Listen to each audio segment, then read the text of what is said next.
Hello everyone, एक बार फिर से हमारे यूट्यूब चैनल पर आप सभी का स्वागत है। तो आप सब अच्छे होंगे, इसी उम्मीद के साथ शुरुआत करता हूं आज के वीडियो की। देखिए, पिछला वीडियो हमारा प्लासी का युद्ध रहा और आज का जो हमारा चैप्टर रहेगा वो रहेगा बक्सर का युद्ध। तो पहले थोड़ी रूपरेखा देख लेते हैं, उसके बाद बक्सर के युद्ध की बात करते हैं। देखिए, प्लासी के युद्ध के बाद मीर जाफर सत्तारूढ़ हुआ और वह अपनी रक्षा के लिए पूर्णतः कंपनी पर निर्भर था। प्लासी के युद्ध की अगर बात की जाए तो 23 जून 1757 को जो प्लासी का युद्ध हुआ वो एक घरेलू कलह का कारण था और घरेलू कलह का अंग्रेजों ने भरपूर लाभ उठाया और उसी का कहीं न कहीं जो प्रभाव देखने को मिला वो था बक्सर का युद्ध। तो बक्सर का युद्ध जो है बक्सर का युद्ध 22-23 अक्टूबर 1764 को हुआ और बक्सर के युद्ध के बाद ही जो भारतीयों का जो सौभाग्य था उसका अंत हो गया, अर्थात भारतीयों की गुलामी पर मोहर लग गई। देखिए, अंग्रेजों ने क्या किया, अंग्रेजों ने अपने अधिकाधिक लाभ को देखते हुए अपने हिसाब से उसने बंगाल में नवाब बनाए और यहाँ के नवाब जो थे बड़े लालची थे और कहीं न कहीं घरेलू कलह सब जगह होती है, लेकिन वो कला इतनी ज्यादा हो गई कि अंग्रेजों ने अच्छा मौका तलाशा। तो शुरुआत करता हूं। प्लासी के युद्ध के बाद जो है मीर जाफर, ठीक है, आपको पता है प्लासी के युद्ध के बारे में। जो मीर जाफर जो है बंगाल का नवाब बना और उसके बाद क्या समस्या है, नवाब बना तो वो पूर्णतः कंपनी पर ही निर्भर था, ठीक है। और फिर क्या हुआ, अंग्रेजों ने क्या किया, खूब धन की लूट गई, खूब डिमांडें बढ़ाई अंग्रेजों ने बढ़ाई। तो बंगाल में खूब धन की लूट हुई, अंग्रेजों ने हर तरफ से धन को लूटा। उसके बाद सेना पर बहुत खर्च हुआ। उसने कहा मीर जाफर से, तुम सेना क्या करोगे, हमारी सेना है ना तुम्हारी सिक्योरिटी के लिए, हमारी सेना तुम्हारा सब करेगी। तो अंग्रेजों ने क्या किया, मीर जाफर की अपनी सेना रख दी, मीर जाफर की खुद की सेना और अंग्रेजों की सेना, जिससे कि बाहरी आक्रमण ना हो सके, बल्कि उनका इंटेंशन दूसरा था। तो दोनों सेनाओं का खर्च हो गया। तो इससे भी क्या हुआ, राजकोष का जो मिसयूज हुआ, दस्तक का जो दुरुपयोग हुआ, दस्तक एक अंग्रेजों को मुगल शासकों ने अंग्रेजों को एक व्यापार करने का विशेषाधिकार दिया होता, जिसको जिसे दस्तक कहते थे, ठीक है। तो अंग्रेजों ने क्या किया, कुछ पैसे लेकर यहाँ के कुछ व्यापारी थे उनको भी व्यापार में शामिल कर दिया। इसका मतलब ये हुआ, एक चुंगी पड़ती थी, व्यापार करने पर चुंगी पड़ती थी, लेकिन किसी न किसी तरीके से अंग्रेजों ने इस चुंगी से छुटकारा पा लिया था। अब अंग्रेज चंद्र पैसों के लिए क्या करते थे, किसी न किसी व्यापारी से कुछ पैसे ले लेते थे, उनकी भी चुंगी मुक्त करा देते थे। तो हर तरीके से आय की स्रोत जो है धीरे धीरे भारत में समाप्त हो गई, विशेषता बंगाल में समाप्त हो गई। तो उसके बाद क्या हुआ, मीर जाफर नाम मात्र का नवाब रह गया और व्यापार विशेषाधिकार, जिसको दस्तक का दुरुपयोग कहते हैं, ये बहुत ज्यादा अंग्रेजों ने किया और कंपनी की उपनिवेशवादी और महत्वाकांक्षा इतनी बढ़ गई कि बंगाल में युद्ध होना तय हो गया।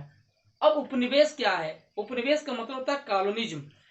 जब कोई देश किसी अन्य देश के टुकड़े पर, किसी विशेष क्षेत्र पर अपना अधिकार कर लेता है तो फिर वह क्षेत्र को अपने हिसाब से उसको चलाता भी है, अपने हिसाब से उसमें कानून बनाता है। तो जैसे हमारा भारत ब्रिटेन का एक उपनिवेश बन गया, ठीक वैसे ही तो उपनिवेशवाद, ज्यादा से ज्यादा उपनिवेशवाद बनाया जाए, ज्यादा से ज्यादा देश गुलाम किए जाएं, इसे कहते हैं साम्राज्यवादी पॉलिसी भी कहते हैं। फिर अब महत्वाकांक्षा इतनी हो गई, इतनी ज्यादा हो गई, कुछ भी गलत ही नहीं है। एक होती है आकांक्षा, एक इच्छा होती है। और एक होती है आकांक्षा, मतलब एक नॉर्मली इच्छा हो गई कोई काम करना है, लेकिन किसी भी मूल्य पर, एट एनी कास्ट, किसी भी मूल्य पर हमको अगर वो काम करना है तो महत्वाकांक्षा हो गई, ठीक है।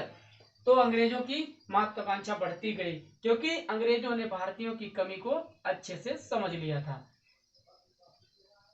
अब मीर जाफर की जगह पर उनके दामाद मीर कासिम को अंग्रेजों ने बना दिया बंगाल का नवाब, ठीक है।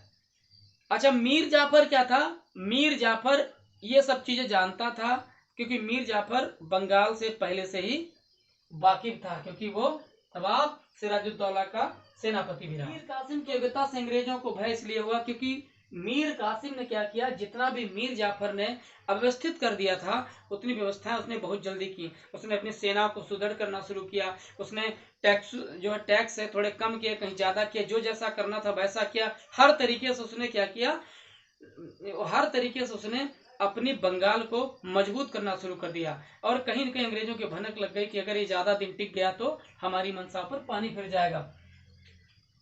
तो फिर अंग्रेजों का अवैध व्यापार, अंग्रेजों का अवैध व्यापार से मतलब हुआ कि जो अंग्रेज थे ना, अंग्रेजों को मुगलों ने एक दिया था दस्तक, यानी फ्री वीजा दिया था, फ्री पास। आप किसी प्रकार पूरे भारत में कहीं भी आप व्यापार करें, आपसे कोई टैक्स नहीं लगेगा। तो कुछ कालाबाजारी करके अंग्रेज तो पैसे ऐसे ले लेते थे तो उनका भी माल निकलवा देते थे। इससे क्या हुआ, व्यापार में इससे क्या हुआ, राजकोष में घाटा होने लगा। मीर कासिम के द्वारा व्यापार नियंत्रण, मीर कासिम ने क्या किया, मीर कासिम ने अंग्रेजों का जो व्यापार उस पर नियंत्रण करना शुरू कर दिया। देख रेख मीर कासिम ने अच्छे समझौते के प्रयत्न असफल। देखिए अब समझौते, मीर कासिम से क्या हुआ, मीर कासिम से उस समय बंगाल का गवर्नर जो था वेंसिटार्ट था। वेंसिटार्ट कौन था, वेंसिटार्ट चल रहा, ठीक। उस समय बंगाल का गवर्नर जो था वेंसिटार्ट था। वेंसिटार्ट को कंपनी ने भेजा मीर कासिम से समझौता करने के लिए कि ऐसा है, आपको जिस लिए बनाया गया था वो सब काम कीजिए, और कंपनी से लड़ाई लेना अच्छी बात नहीं। लेकिन ये बहुत ही महत्वाकांक्षी और बहुत ही कुशल नवाब था, इसने उसकी नहीं सुनी। फिर क्या हुआ, मीर कासिम को हटाकर, अंग्रेजों ने कहा ऐसे नहीं काम चलेगा, तो मीर कासिम को हटाकर मीर जाफर को पुनः नवाब बना दिया। इससे क्या हुआ, इसके बीच में क्या हुआ, मीर कासिम और मीर जाफर के बीच में कई युद्ध हुए। अब देखिए मीर जाफर मीर जाफर जो है सिराजुद्दौला के सेनापति हैं, और मीर जाफर का ये मीर कासिम है दामाद। क्या है, सन इन लॉ, ये है दामाद, ठीक है। तो ये कहानी इधर की रही। अब शुरुआत करता हूं युद्ध की। देखिए ये त्रिकोणीय श्रृंखला थी, बक्सर का युद्ध जो है वो त्रिकोणीय श्रृंखला है, जैसे ना वनडे में त्रिकोणीय श्रृंखला होती है, वैसे मीर कासिम बंगाल के नवाब थे। यानी बक्सर का युद्ध पूरा समझिए, बक्सर का युद्ध 22-23 अक्टूबर, थोड़ा कंफ्यूजन रहता है, कोई कहता है 22 अक्टूबर, कोई 23 अक्टूबर, इसमें कोई प्रॉब्लम नहीं, ठीक। अगर 22 आएगा तो 23 नहीं होगा, 23 आएगा तो 22 नहीं होगा। तो 22-23 अक्टूबर 1764 को बक्सर का युद्ध हुआ। और इसमें क्या हुआ, मीर कासिम बंगाल के नवाब, शुजाउद्दौला अवध के नवाब, हेक्टर मुनरो अंग्रेज सेनापति थे, और शाह आलम मुगल बादशाह। तो मीर कासिम बंगाल के नवाब, शुजाउद्दौला अवध के नवाब, और शाह आलम ये मुगल बादशाह जो थे दिल्ली के। अब थोड़ा समझ लो, उस समय क्या था, बंगाल के अलावा अवध का जो नवाब शुजाउद्दौला था वो बहुत ही ज्यादा शक्तिशाली था। इवन मुगल बादशाह शाह आलम भी इनके यहाँ शरण लेकर रह रहा था, ठीक है। तो ये था। अब अवध के नवाब शुजाउद्दौला ने बंगाल में अपने हित को देखते हुए मीर कासिम से बात की, क्योंकि मीर कासिम कई बार इनसे सहायता मांग चुका था, समझ गए। तो ये हुआ, और तीनों की सेनाएं बक्सर नामक जगह पर, बनारस के पूर्व में पड़ता है बक्सर, और तीनों सेनाओं, हेक्टर मुनरो अंग्रेजों के सेनापति थे, और हेक्टर मुनरो ने दिखा दिया कि अंग्रेज सिर्फ लड़ाते नहीं हैं, लड़ते भी हैं, ठीक है।